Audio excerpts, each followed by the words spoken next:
Welcome to Landlord Diaries, where we talk about midterm rentals and the opportunities behind them. We'll share landlord stories, talk about maximizing investment potential, and discuss how to live the very best landlord life. This podcast is proudly brought to you by Furnished Finder, the place for everything midterm rentals. Remember to like and subscribe if you enjoy our content. Hey guys, we are back. It's Kelly Bailey, your host of the Landlord Diaries in the Austin, Texas, Temple, Belton, all the fun surrounding areas. Loving those midterms. And hey everyone, I am Katie, and today we are joined by Amelia and Grace, who are full-time real estate investors, both located in different parts of Iowa. These two ladies found each other on Instagram, of all places, partnered up and have gone through their real estate investing journeys. They've been working together and growing together, and now they're at a stage where they're also working to reach out and create a community of real estate investors, and they teach courses and have retreats, and they really are a wealth of knowledge and brightness, and it was so fun to talk to them. I feel like we have so much we didn't even touch on that hopefully we'll have them back for a part 2 as well. So please enjoy, and don't forget that this episode and all episodes are brought to you by Furnished Finder. We are the go-to marketplace for all of your furnished monthly rentals, and there are no booking fees on the platform, which is amazing. So enjoy!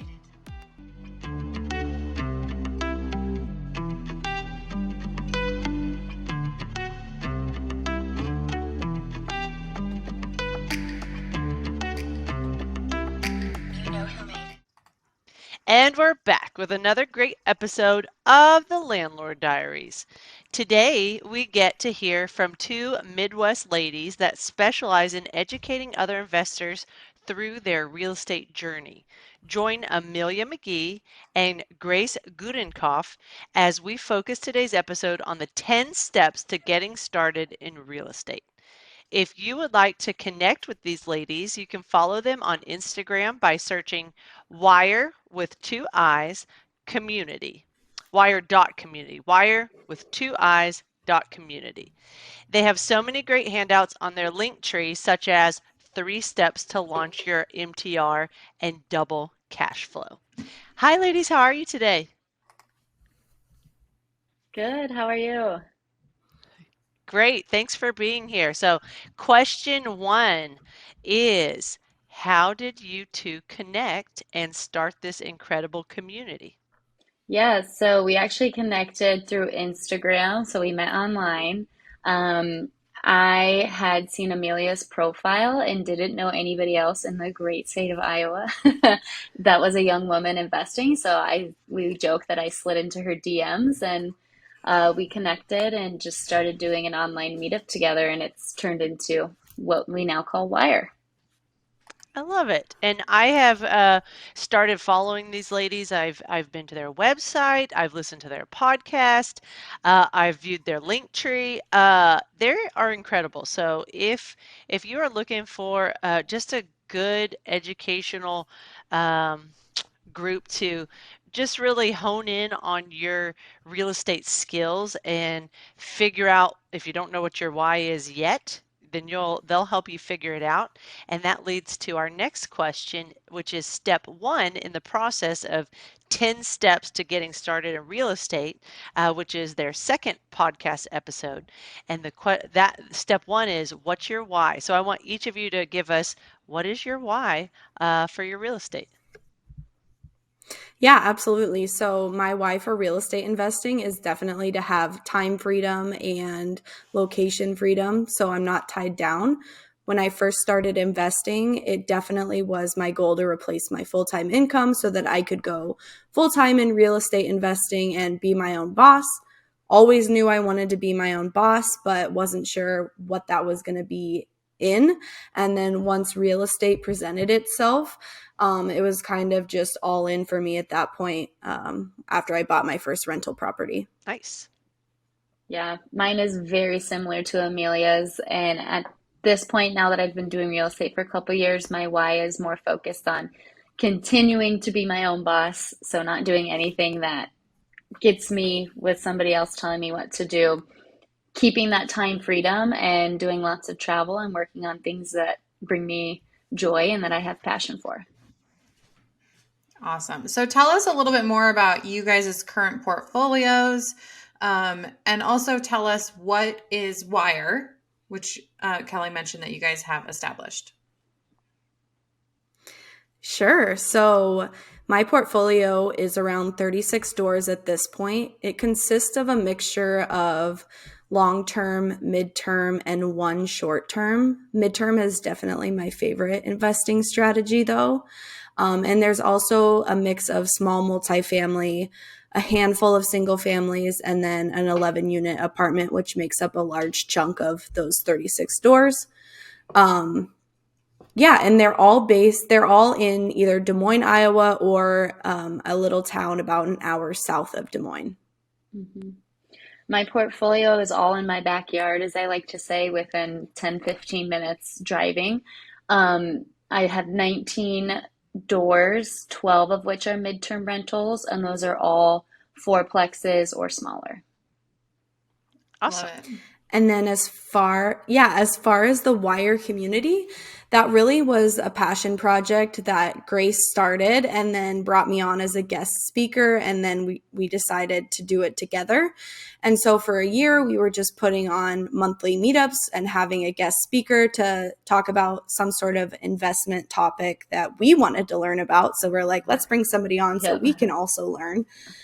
And we really thought that there wasn't necessarily a space for us in the investment community. There are other female investor groups, but we think ours is definitely unique, very fun, authentic, very vulnerable. So yeah, that's why we started it. That we thought that there wasn't a place that we fit in necessarily, and we wanted to create our own. Mm-hmm. I love that so much. So just so everyone's aware, we are getting back to steps 2 through 10 of how to get started in real estate. But before that, let's talk midterms. So how are your midterms doing? So we'll let, why don't you start first, Grace, and give us a rundown of like why you like the midterm strategy. And on your link tree, it says, get started in midterm to double your cash flow. So tell me all about your midterms. Absolutely. I love midterms because the tenants tend to be clean and quiet and respectful.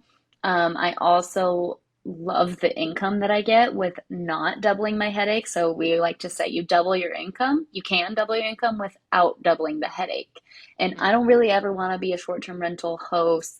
I'm not really into that. So I love midterms because it's right in the middle of long-term and short-term. Good point. And how about you, Amelia? I reiterate everything Grace said. Basically, I think most midterm rental investors are doing it for very similar reasons. Good quality tenants, higher cash flow, less turnover than a short-term rental. And yeah, the place gets cleaned every 3 months, so it's generally in really nice shape. And that's pretty much my reason for it. And we each started out with one in our markets and saw how that performed, and then continue to expand from there as we saw success. Oh, we have a fifth guest today. Hello, Fido. Yeah, my dog is a very good and terrible watchdog. But Kelly, I know you want to get back to steps 2 through 10, which I am also dying to hear.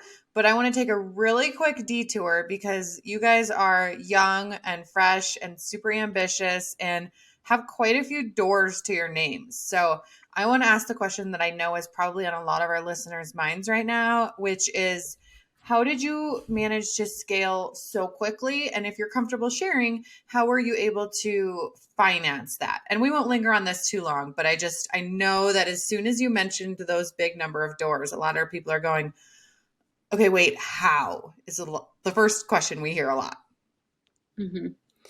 Yeah, I can definitely share. So I originally started investing by doing a flip, and I partnered with my parents on that flip. I spent probably 2 years trying to convince them to invest in real estate. And finally, they said yes on a house that pretty much there was no way that we could go under on it. And so we each walked away with about $20,000 in profit. And from there, I took my $20,000 and put a down payment on a triplex. And that triplex ended up being it ended up being a BRRRR, although I didn't realize at the time that it was going to be a BRRRR. So that's buy, rehab, rent, refinance, repeat. So I was able to pull out my capital from that property and use it again to buy a quadplex on my own from the same sellers of the triplex. It was a landlord looking to get out of the business, already had that connection. So in October of 2020, purchased the triplex, and then in the very end of December 2020, purchased a quadplex. So within 3 months, I had 7 doors, and between the two, they were cash flowing around like conservatively $1,500 a month. I was only making a salary of around $50,000 at the time, so I really didn't have the golden handcuffs of being a huge high income earner to where I needed a lot of money to replace my full-time income. So that helped me be able to quit very quickly. From there, to wrap it up, I ran out of my own money, obviously, very quickly. And so on my next deals, I've had partners, either silent equity, family, or people that I met through Instagram. We've heard so many stories of like how valuable partners are, and I think that's so cool. How about you, Grace? Yeah, so we do a lot of the BRRRR strategy, and I think two things to point out that are super important is that my partner and I did DIY, so we were able to do more with less money, and we're both in Iowa where you can get a house for 50K. So that's not necessarily feasible in other markets, so I always just want to point that out. But we did a bunch of BRRRRs. Started with a lot of big rehabs. Of course, same with Amelia. When I started running out of money, had a silent equity partner here, private money lenders there, but continued to chase value add opportunities so that we were able to recycle, whether it was our capital or somebody else's capital that we were using. And I was only about a year or two out of college. So to put it simply, I still lived like a broke college kid. I didn't need 6 figures to live off of a year. So I was able to comfortably quit a year after. Obviously, there's still risk and all of that good stuff, but like Amelia, I didn't need a ton of money. I didn't quit because I was making millions. I quit because I was like, this is a viable income path. I like it. I like being challenged, and I'm going to take this risk. But I think that's great. And that answers, the question that, like I said, I think a lot of listeners will instinctively have, because I know anytime that I'm talking to family or friends or anyone, and I'm like, yeah, like we're going to get another property, we're going to do this. I'm like, how in the heck are you doing that? And I'm like, there is a way. I don't know if you guys have heard of Marie Forleo, but she wrote a book called Everything is Figure Outable. And it's like, if you want it bad enough, you can figure it out, right? So I love your answer, and thank you for sharing. Yeah. I love that line. I've never read that book. Yeah, I've never read it, but that's basically the motto that Grace and I live by. So right. Yeah. It's a great book, but honestly, I got about halfway through and I was like, okay, I get it. The title, like, you get it. It's figure outable. That sums it up, right? Yeah, pretty much. Well, before we leave the midterm rental talk, 2 more questions. First, we had a previous call to just kind of establish what's best to talk about for the most value for you guys. And so I asked Amelia what she would like to share to our Furnished Finder midterm rental audience. And she said how to run a successful MTR in rural markets. So you got the floor, Amelia. For sure. So running a MTR in a rural market is very similar in a bigger city, except there's like no competition, right? But I think the big takeaway is that a lot of people don't even realize that there is a market for midterm rentals in rural towns. Rural is a really fun word to say, by the way. If you're listening, say it 10 times. It is. I'm just going to switch it to small town so I can quit being tongue-tied. But basically, my hometown is about 5,000 people, and it's where I originally started investing. And there is obviously, as we know, a shortage of nurses and CNAs and everything else in the country, specifically in small towns and rural markets. So the nursing home and hospital in my small town have a really hard time finding local residents that have their BSN or RN or are qualified CNAs. So they have to bring in travelers. And so I didn't even realize there was a market for it, but people in my community know that I'm a landlord. So they actually reached out to me and asked if I had any furnished units available. And I was already thinking about it at the time, but that was kind of a light bulb moment where I was like, oh my gosh, why don't I put a midterm rental here? And it was super successful. Just got a call the other day from the recruiter at that hospital that needs a place for 2 more nurses. So I'm in the process of fixing up a triplex, and now I'm even more like pressed to get that done so I can get it furnished and rent it out. But I also have a short-term rental in a lake town that's only about 8,000 people, but there's a town about 15 minutes away that has a large regional hospital. There's maybe 50,000 people in that town.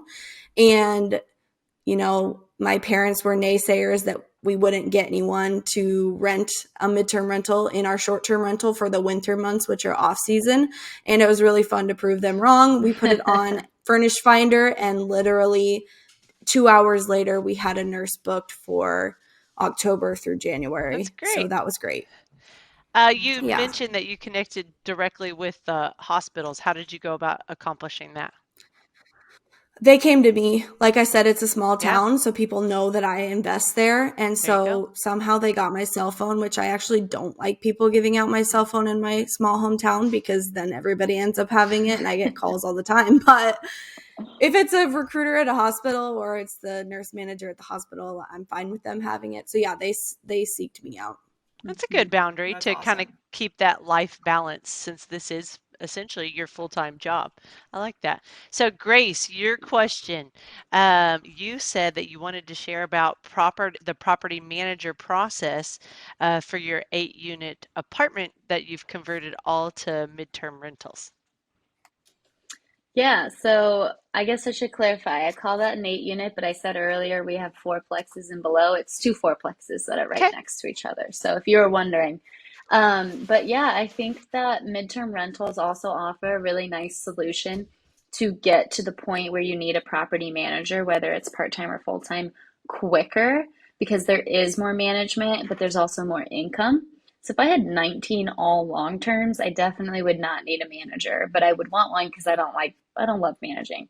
But it's nice with the midterm rentals because I have 12. There is a bigger management piece, and I'm able to have the income and like just enough of that time stress to be like, okay, I'm gonna go hire it out. So what I've done is, as most people know, it's really hard to find an Airbnb or midterm rental manager. So I actually hired in-house I hired a W-2 employee on an hourly wage to come learn from me directly and be my in-house property manager. So that means I had to put all my standard operating procedures together, video record myself doing certain tasks, lots of screenshots of things that I do online and teach all of that. But the benefit is I get to train them directly, so I don't have to work with a third party property management service. So I get that quality control, and I'm paying about a third of the price than if I was just going to pay 10 or 15% or maybe even 20, since there would be treated maybe like short-term rentals of my revenue to a third party. I love that. And is all your training process, did you record that and put it online anywhere? Is it on your Instagram? No, it's not. It has a lot of like tenant names and financials and stuff in it, so it'd probably be harder to share, but that is something that like my weekly tasks list and all of that good stuff. I would love to share more of that because I've talked about it with certain people who are like, "Oh, I want that." So Awesome. maybe I'll publish it.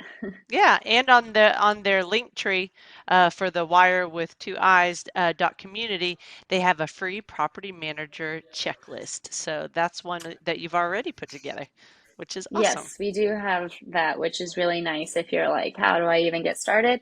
Lays it all out for you. Yeah. All right, so I'm going to bring us back to how do I get started in real estate? And I'm going to kind of expand this to if we have a property manager or landlord who maybe has one or two properties, there's current renting, their garage that they've converted, I think all of these also kind of apply to like how to keep going in real estate. So number 2 that you guys talk about is what's your financial situation? So tell me what you guys mean about that and what someone really needs to get a handle on to move forward. Yeah. Amelia and I are both big believers that you should really figure out how to manage your own paychecks before you go and try to take on a $50,000 rehab. If you can't manage a few $1,000s, you're not going to be able to manage a giant rehab that always goes over budget. So Amelia and I were both personally debt free, besides my mortgage, my primary residence, when we started to invest, so we didn't have to worry about making those credit card payments or auto payments or whatever it was. And we knew at the end of the day, our foundational financial education was really solid, and we could build off of that and take that to our real estate businesses. Awesome. Yeah, it's so important. It's like you have to know how much money you have even to get started investing. A lot of people that I talk to that are new, they don't have any idea how much they would even qualify for a loan or how much they have saved for a down payment. So, I mean, before you do anything else or really move forward or dig deep, you need to analyze your financial situation and determine how much a house you can even afford before you move forward with buying. So number 3, choosing the right market. How do you advise someone to go about doing that? I would say we always say go with your competitive advantage. There's millionaires in every single real estate market. You could probably make lots of markets work, but make it easy. Go where you know the market or where you know your money's gonna do well for you. Maybe you know somebody who's a contractor. You already know an investor. You know this place has good landlord laws. Whatever the competitive advantage is, go with that and stick with it. I would say there's 3 steps to determining a market. 1 is, can you invest locally? That should be your first option if you can. 2, if you can't invest locally, like Grace said, where do you have a competitive advantage? Do you have an uncle in Atlanta that's a contractor? Do you have a cousin somewhere that knows the market? Go there. If you don't have either one of those, if you can't invest in your own backyard and you don't know anybody anywhere, go to Google, where are other people investing? What are good markets to invest in? And go there. Those are your 3 options. I just want to elaborate and kind of dovetail with you guys a little bit because I think all of those things are very, very important. There's also tons of resources online from all sorts of different sites and sources, but specific to which type of property that you're looking for, right? Like if you're looking for midterms, maybe look at where there's a lot of new construction that construction workers might be needed temporarily, or architects or travel nurses. Where are there clusters of hospitals? I think it's also like you guys and I have chatted before, and I'm from Iowa, and we're currently purchasing a property to turn into a midterm rental right in Grace's backyard. And it's because Denver here, our money doesn't go nearly as far. The properties are not in the type of condition that we're really equipped to handle right now. And I do have a lot of family back in Iowa, and they have a lot of connections with contractors and construction if we should need it. So it's like, it's real. Like those things are so applicable. Yeah. Number 4, choose a strategy. I would say it all comes back to your why, which sounds cheesy, but it's not, because Not cheesy at all. Yeah, we know that the more work required, probably the more money you're going to make. So if you're like, I want to quit my job right now and make so much money, maybe you should look into flipping or wholesaling. If you're like, I have a great job, I don't want to quit it, but I want to build another nest egg, for retirement, maybe you'll just do long-term turnkey rentals. Or maybe you're right in the middle where Amelia and I both were, where we did want passive income, but we did want to quit our jobs. So that's where we did some rehabs and some midterm rentals and some long-term rentals. So really, it's like what works for your lifestyle and your time, your energy, your passion, your money, and backing into it. I don't have anything to add because that was an awesome explanation. Okay, next step, crystal clear deal criteria. And I feel this one with a passion because as I'm going through looking for new properties and new opportunities, I'm like, I could make that one work. And it's like, no. I set my box, it fits it or it doesn't. So tell me kind of what you guys have experienced with that as well. We call this the buy box. It's basically exactly what you're looking for in a deal, and it makes decision making surrounding putting offers in on properties and looking for those properties very easy because you know exactly what you're looking for. And if you're stuck in analysis paralysis, a buy box is so important because if you make a promise to yourself that once you find something that meets that deal criteria, you're going to put an offer in. It's like, okay, that's what I'm going to do now. Like I have my buy box. Once I find something, that's it. I'm making an offer.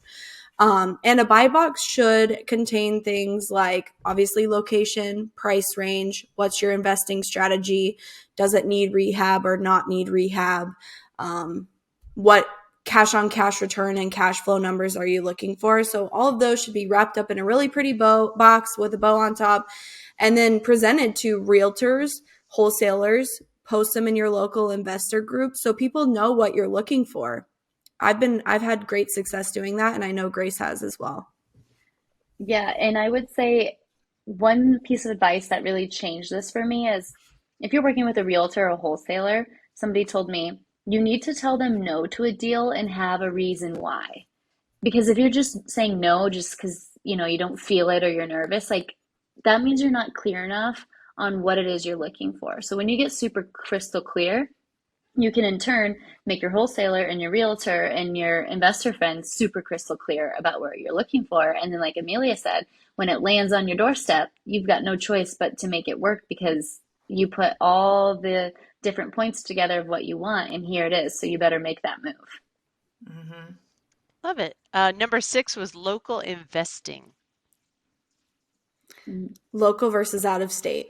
So that goes back to choosing your market. I think it all depends on, do you have a competitive advantage where you're at, or do you have a competitive advantage somewhere else? Are you in a really high cost of living market, or is it affordable to invest where you are? So all of that kind of goes into it, but you should know right away whether you're looking locally or out of state.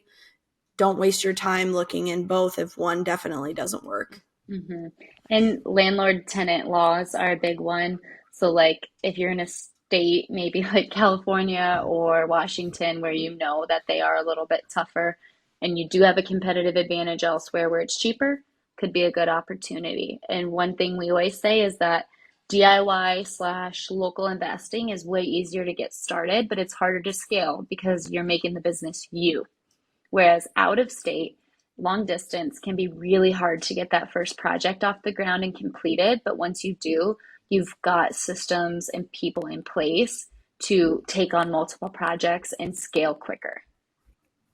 And I would add to that to encourage everyone to think of, if you're thinking of somewhere that's out of town, think about, is it somewhere that you can get to quickly or cheaply? Is it somewhere that if you need to go to see the property or help furnish it or set it up or rehab it, that you could take a quick flight to get to? Or is it something that you've got to, it's a pain and it's super expensive to get to? Because I have properties in kind of both locations, and I'm telling you, the property that we have that is in Florida, that's really expensive to get to, I don't see it very much, which is fine, but then I need to rely a lot more on, FaceTime and photos when I really wish that I could just get out there.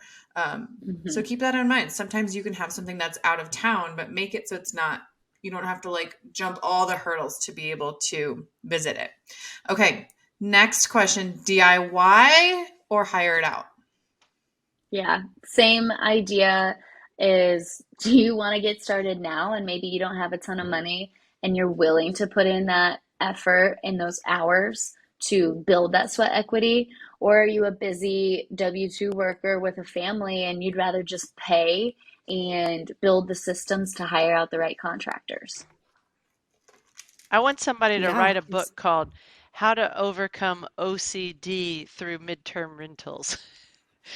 Because that's where I'm at. It's like, you know, there's a book coming out called 30 Day Stay. By the time this podcast airs, we will have already okay, so go back and listen to the episode from Ziana or Sarah. Um, and they say, hey, you should be able to do anything from wherever you want to in the world. And my mind cannot wrap around that idea because everything is in my backyard. And I don't see how you can let go of everything. So that's where I'm trying to Ellie, work it out. you got to get to Mhm. Elsa land, man. Let it go. Let it Ooh, And go. don't make me sing right now. I will do it. Let it go. Yes, and that's thank you. another thing is it's if you are like that and you go somewhere you're like, okay, maybe I'll buy it an hour away. Well, if you keep driving there and showing up, like maybe you really do need to buy something that's 5 hours away so you can learn to hire it out. Yep, If you don't feel like you can do it when it's in your backyard. awesome.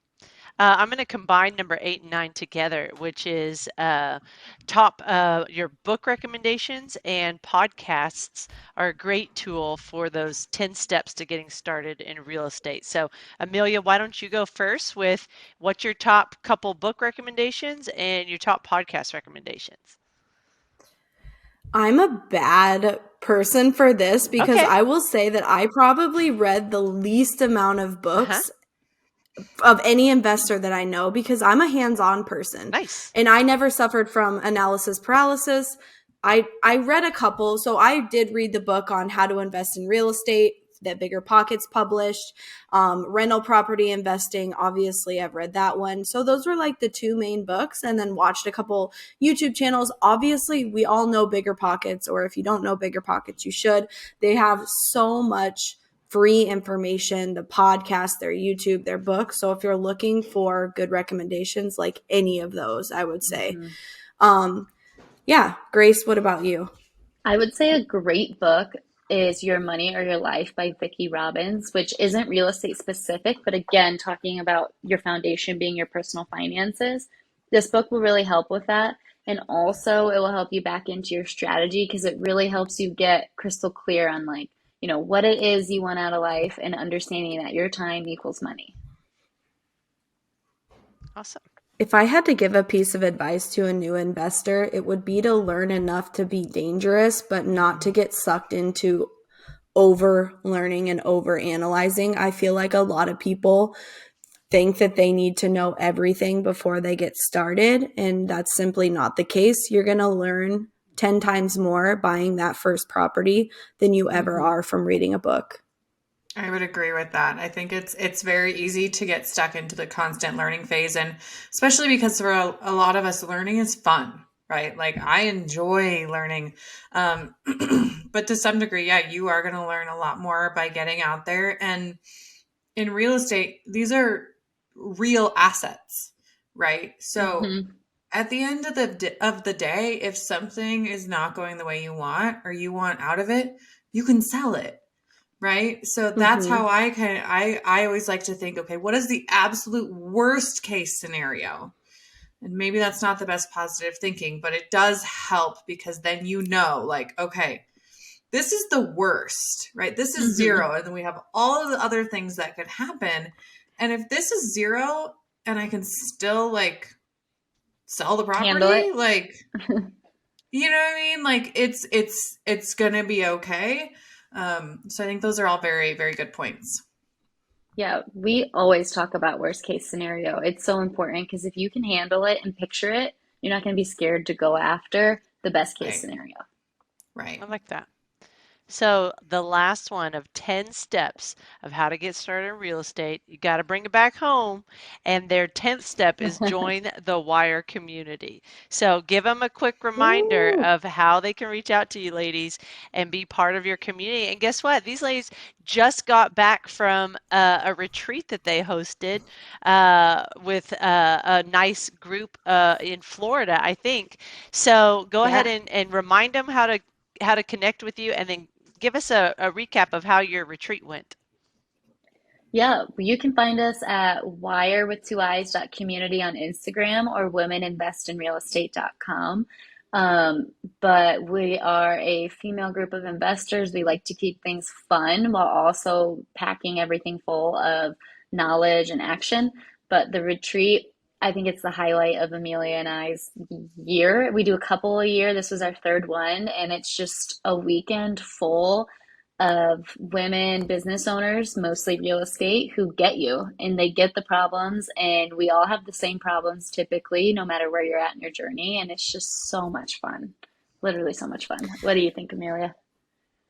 Yeah, we feel a lot of the feedback that we get from the women who attend is that they don't have friends in real life who are wanting to talk about real estate 24/7 or business, money, goals, etc. 24/7. And when you come to one of these retreats, that's pretty much all it is. It's also super fun because it's women only. So I feel like there's a different level of like silliness and vulnerability than you would get with a mixed group. So they're just a blast. We're going to be announcing our first retreat in 2023 here in a couple of weeks. So we're super excited for that. Yeah. So if you're listening and you're interested, like follow us on Instagram because that's where we're going to be announcing it. But we're very excited. All right, you guys, we're starting to wrap things up, but I would love to know how Furnished Finder has been a part of your journey and how that has helped you along the way and what role it plays. Furnished Finder. Jinx. I love it. Jinx. We're terrible. You guys know Jinx is still a thing with my kids. It's still a thing. I'm glad. As it should be. I know. It has not gone away. I'm excited about that. Furnished Finder honestly has been one of the biggest resources that I've used for my midterm rentals. It amazes me how many people still ask me where I'm listing my midterm rentals because I just think everybody knows about Furnished Finder, like it's this greatest platform ever to find travel nurses on. But I love the platform, makes it super easy to connect with the nurses. I listed my very first midterm rental on there and had it booked within under a week. And so that basically had me addicted to midterm rentals right away. And yeah, it boomed from there. I think I have 7 or 8 at this point. So it's amazing. I also think there's so many resources that are like on the Furnished Finder website that people don't realize, whether it's the landlord resources or even the tenant resources are really helpful to a landlord. I'll look through those. And just that information that it provides is so helpful when it comes to setting up your midterm rental. I'm very glad that Furnished Finder exists. Otherwise, I honestly don't know how I would be running my midterm rentals. Love it. Well, thank y'all. That's very heartfelt answer. And we ask that question no matter how someone's going to answer it. So we're so happy to be part of your journey. Do y'all have a date for that retreat yet? I think you said you don't. Not yet, right? March. We'll say March. March? Okay, great. Because I think this episode will be released in January. So that'll be perfect. Awesome. Okay, yeah. Well, just anybody want to add any last thoughts before we wrap up? No, just thanks so much for having us and thanks for everything that Furnished Finder does. Yeah. Well, I think absolutely. I started building what to talk about for this episode because I loved your advice on the 10 steps to getting started in real estate. But then I also love the 3 steps to start your MTR. So we might have to have another second episode in the somewhat near future so that you ladies can keep encouraging other midterm landlords to just get after it and pursue whatever it is that they want their why to be. So if you'd like to ask these ladies any specific questions, please go to the Landlord Diaries on YouTube. If you're loving our show, Apple Podcasts is a great place to review it. But wherever you listen to your podcast, we should be there. So thanks everyone for listening and have a great day. Thank you. Thank you.